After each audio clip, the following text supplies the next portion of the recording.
can't forget the day we met. Your eyes so blue, me piercing through.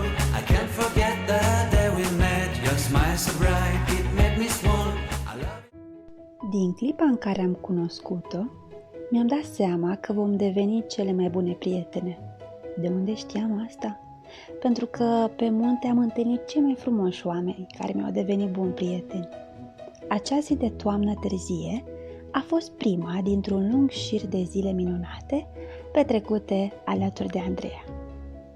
Când o vezi prima oară, nu ai cum să nu remarci verdele jucăuș al ochilor, precum un lac de smarald. Te uiți mai bine și ți se par albaștri, apoi verzi, din nou albaștri. Are cel mai copilăros zâmbet și îl poartă mereu cu ea. Râsul ei este vesel, precum un clinche de clopoței.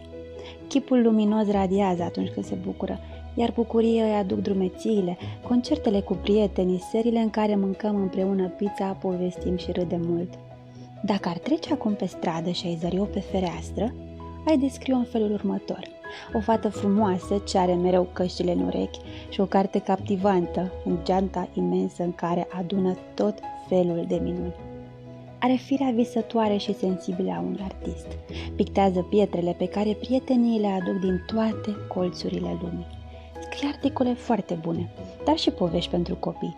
Dacă ar putea, ar găsi stăpân pentru toți câinii abandonați. Vorbește mult, dar te poate asculta ore în șir. Adoră Crăciunul. Nu încerca să o bazi la ping-pong, nimeni nu are nicio șansă. Andreea, Zaza sau hoțul de căți, este definiția omului bun. Este definiția prieteniei pentru care oricine ar fi recunoscător.